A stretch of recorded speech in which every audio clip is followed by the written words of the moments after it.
एक दिवसीय आंदोलन करेंगे और इस बात के लिए आगाह करेंगे कि आदेश को 1 साल होने जा रहा है और उसका क्रियान्वयन नहीं हो रहा है। महानिदेशक चेंज हो गए, कल डायरेक्टर चेंज हो गए, परसों डीसी चेंज होगा, तो इससे मेरा क्या लेना देना है। हमारा निर्णय भी आया लेकिन उस निर्णय को क्रियान्वयन नहीं किया गया, इसलिए अधिकारियों के द्वारा जो घुमाया जा रहा है, और अल्टीमेटम कल ही जाएगा, नोटिस होगा और जनवरी माह में धरना होगा। उत्तर प्रदेशीय प्राथमिक शिक्षा मित्र संगठन के पदाधिकारियों की आज एक बेहद ही अहम बैठक राजधानी लखनऊ में हो रही। देखने को मिल रहा है कि लगातार संगठन के पदाधिकारियों के द्वारा अधिकारियों से, मंत्रियों से मुलाकातें की जा रही हैं और यही जानने की कोशिश की जा रही है कि आखिरकार उत्तर प्रदेश के जो शिक्षा मित्र हैं उनकी समस्याओं का हल कब तक होगा। फिलहाल आज एक अहम बैठक राजधानी लखनऊ में रखी गई है जिसमें पदाधिकारी मौजूद हैं, उनसे बातचीत करेंगे और जानेंगे कि आज की बैठक का क्या कुछ निष्कर्ष निकल सकता है। सुकुमार शुक्ला जी, जैसा कि आज आप लोगों की एक अहम बैठक हो रही है, तो ये सबसे पहले मैं जानना चाहूंगी ये बैठक किस परिप्रेक्ष्य में रखी गई है? देखिए, आपका बहुत बहुत धन्यवाद।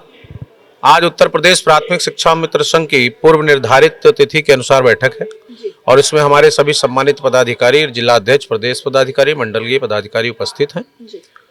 ये हम सबका जो अब तक हम लोगों ने पिछले 2 वर्षों में अपनी गतिविधियों को आगे बढ़ाया है, सरकार के साथ संवाद स्थापित करते हुए, संघर्ष के माध्यम से, आंदोलन के माध्यम से, धरना प्रदर्शन के माध्यम से, और उसमें जहां जहां हमको आश्वस्त किया गया और जिन जिन समस्याओं पर सहमति बनी उन पर अभी तक क्रियान्वयन नहीं हुआ, उस संबंध में चिंतन की बैठक है। और इस बैठक में सार्वजनिक रूप से कुछ चीजों पर निर्णय लिया जाएगा और उस निर्णय को सार्वजनिक किया जाएगा। जी, आगे क्या कोई आप लोग प्रदर्शन की तैयारी कर रहे हैं या फिर कोई अलग तरीके से आप लोगों ने कुछ सोच के रखा है? क्योंकि अधिकारियों से, मंत्रियों से लगातार सुशील जी भी मिलते रहे, आप भी मिलते रहे, लगातार ज्ञापन पत्र सौंपने का सिलसिला तो जारी ही था। देखिए, ज्ञापन और पत्र नहीं था, वो हमारी आवाज थी। वो उसके माध्यम से हम लोग अपनी बात को सरकारों के समक्ष पर और अधिकारियों के पटल पर ले जाते हैं और उसका ये नहीं था कि हम फिर जहां जहां हम संघर्ष किए उस पर हमारा कहीं ना कहीं हम लोग बहुत आगे बढ़े। हमारी बैठकें हुई, मंत्री के साथ बैठक हुई, मुख्यमंत्री के साथ बैठक हुई, सब आप लोगों से संज्ञानित है और कई चीजों पर हमारा निर्णय भी आया लेकिन उस निर्णय को क्रियान्वयन नहीं किया गया, इसलिए अधिकारियों के द्वारा जो घुमाया जा रहा है उस पर निर्णय हो चुका है। और जनवरी माह में अभी हम लोग डेट निश्चित कर लेंगे कि हम निदेशालय पर एक दिवसीय आंदोलन करेंगे और इस बात के लिए आगाह करेंगे कि हमारा जो आदेश हुआ है उसको अक्षरशः लागू किया जाए। यानी कि नाराजगी जो है वो इस बार योगी जी से नहीं बल्कि अधिकारियों से है। जब माननीय मुख्यमंत्री जी के पटल तक पत्रावली गई और स्वीकृति के बाद आदेश हो गया और आदेश को 1 साल होने जा रहा है और उसका क्रियान्वयन नहीं हो रहा है, तो मुझे लगता है कि इसमें निश्चित रूप से अधिकारियों का, आज महानिदेशक चेंज हो गए, कल डायरेक्टर चेंज हो गए, परसों डीसी चेंज होगा, तो इससे मेरा क्या लेना देना है। मुझे मेरे समस्या का समाधान चाहिए और समाधान आपको करना है, आपके पटल से होना है, कि व्यक्ति से नहीं होना है, उस पद से होना है। एज ए महानिदेशक से होना है, एज ए निदेशक से होना है, एज ए डायरेक्टर से होना है, एज ए बीएसए से होना है। तो जिस पद से हमारा समाधान होना है वो पद सुरक्षित है, उस पद पर लोग आते हैं और चले जाते हैं, लेकिन पद तो है। और जिस पद से हमारा प्रस्ताव पारित हुआ, आदेश हुआ और शासनादेश जारी हुआ और जिस पद पर होना है, मुझे उस पद से दिक्कत है, तो मैं अधिकारियों से अभी भी एक बार मुलाकात करूंगा और अल्टीमेटम कल ही जाएगा, नोटिस होगा और जनवरी माह में धरना होगा और उस धरने में महिलाओं की बहुत बड़ी समस्या, उनकी तादाद अच्छी होगी, हमारे लोग होंगे इन तमाम बिंदुओं पर। और अगली रणनीति क्या हो कि जिससे शिक्षा मित्रों की आर्थिक समस्या का समाधान हो, जो हमारा मूल है। घोषणाएं होती हैं लेकिन उस पर अमल नहीं होता। घोषणाओं से शिक्षा मित्रों का अब काम चलने वाला नहीं है और सारी जितनी भी जिम्मेदारी की ड्यूटी है आप हमसे लेंगे। SIR करा रहे हैं, अभी कल की घटना है। SIR में एक खंड शिक्षा अधिकारी जाकर के गोंडा में रियाज अहमद जी हैं, उन्होंने हमारे नान बच्चा सोनकर जी शिक्षा मित्र हैं और उनको फटकार लगा दिया। SIR में थोड़ा काम स्लो था, वो मोबाइल कम चला पा रहे थे या काम का बोझ ज्यादा है। एक आदमी को 12-12, 1500 SIR करना है, अकेले फॉर्म बांटना है, गणना पत्र बांटेगा, फिर आवंटित करेगा, फिर उसको स्कैन करेगा, ऑनलाइन करेगा, कितना कर पाएगा। और उन्होंने डांट दिया, उसको ब्रेन हेमरेज हो गया, वो जिंदगी और मौत से ट्रामा सेंटर के ICU में लड़ रहा है।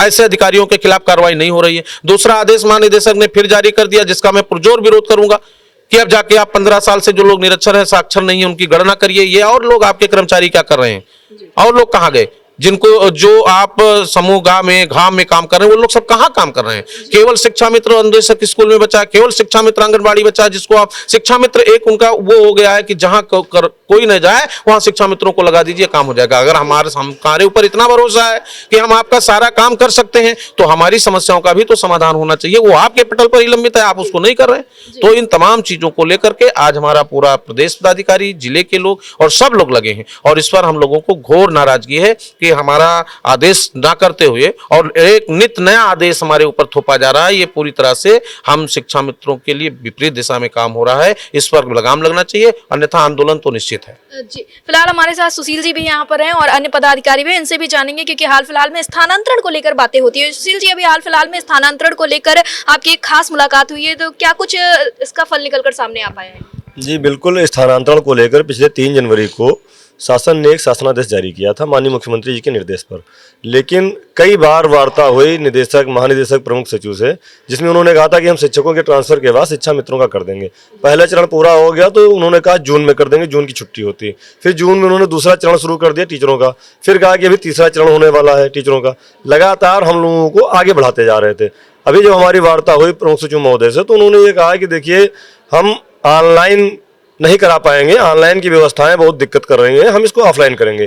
तो ऑनलाइन वाला जो स्थानांतरण का आदेश था उसको हमें लग रहा है कि उसको रोकेंगे और ऑफलाइन का जो स्थानांतरण का शासनादेश है अगले सप्ताह जारी होने की पूरी उम्मीद है। उन्होंने हमसे कहा भी था कि अगले सप्ताह जारी कर देंगे। अब हम लोग आज बैठक कर रहे हैं और कल परसों में अधिकारियों से मिलेंगे, पूरे प्रदेश के पदाधिकारियों के साथ, और उनसे वार्ता करेंगे कि कब जारी कर रहे हैं और उसको जल्दी जल्दी क्रियान्वित करें।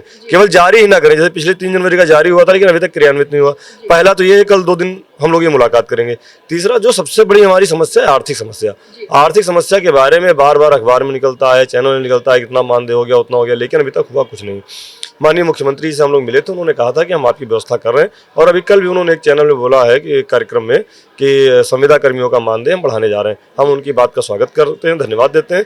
लेकिन जो छोटी छोटी चीज़ें हैं, SIR में शिक्षा मित्र उलझा है, अभी जनगणना आने जा रही है, जनगणना में भी शिक्षा मित्र करेगा। सारा काम आप हमसे ले रहे हो, जितना आपका भरोसेमंद काम है वो शिक्षा मित्र कर रहा है, लेकिन जो शिक्षा मित्र की मूल समस्या है आर्थिक समस्या, उसको आप भी दूर करिए, यही हमारी मांग है। और आज बैठक में बड़े महत्वपूर्ण निर्णय होंगे, कुछ पदाधिकारियों का भी चयन होना है और आंदोलन की भी रूपरेखा तय होगी आज। जी, सुशील जी, जैसा कि आपने बताया, इस तरह से लगातार प्रक्रियाएं चल रही हैं और उत्तर प्रदेश के शिक्षा मित्र कहीं ना कहीं BLO ड्यूटी से काफी ज्यादा परेशान है। स्थानांतरण को लेकर, मानदेय को लेकर समय समय पर खबरें निकलकर सामने आती हैं, शिक्षा मित्र विचलित होते हैं, तो उनको आप क्या कुछ संदेश देना चाहेंगे? क्योंकि जिस तरह से देखने को मिला है, तमाम पदाधिकारी सामने आते हैं अलग अलग संगठनों की तरफ से और कहीं ना कहीं भ्रम की स्थिति फैलती है बीच में शिक्षा मित्रों के। हम शिक्षा मित्र साथियों से कहना चाहेंगे कि आप बिल्कुल परेशान मत हो, संगठन पूरी तरह से काम कर रहा है और जल्दी ही कुछ अच्छी चीजें आपके सामने निकल करके आएंगी। जैसे कैशलेस पे भी हमारी बात हुई थी, तो प्रस्ताव वित्त विभाग को गया है। वित्त विभाग अपना आकलन कर रहा है कि कितने संविदा कर्मियों को हमको कैसे कैसे देना है। जैसे शिक्षा मित्र हैं, रसोइया हैं, अनुदेशक हैं, टीचर हैं, सबके लिए माननीय मुख्यमंत्री जी घोषणा किए थे, तो सबका वो चल रहा है, आकलन चल रहा है। आकलन होने के बाद ही कोई आदेश जारी होगा। दूसरा, स्थानांतरण के लिए हम कहना चाहेंगे कि उम्मीद है कि जनवरी की छुट्टी में आप लोग अपने मूल विद्यालय पहुंच जाएंगे। महिला बहनों का भी स्थानांतरण होने की पूरी उम्मीद है, जैसा कि अधिकारियों ने बताया है। अगर ऐसा कुछ नहीं हो रहा है तो हम लोग जनवरी में निश्चित ही कोई बड़ा निर्णय लेंगे और आंदोलन के तरफ चलेंगे, जिससे हमारी बात को माननीय मुख्यमंत्री तक पहुंचे कि 1 साल आदेश होने के बाद भी अधिकारी इसमें लापरवाह हुए हैं, उन लापरवाही का दंड उनको मिले। जी, फिलहाल आप सभी को बता दें कि संगठन की बैठक अब इस वक्त पर चल रही है। देखने को मिल रहा है कि अब पदाधिकारियों ने साफ तौर पे ये बात कह दी है कि अब आगे चलकर प्रदर्शन होगा अगर समस्याओं का हल नहीं होता है तो। कैमरा पर्सन ज्ञान के साथ मैं मधुलिका, आप देख रहे हैं अटल टीवी।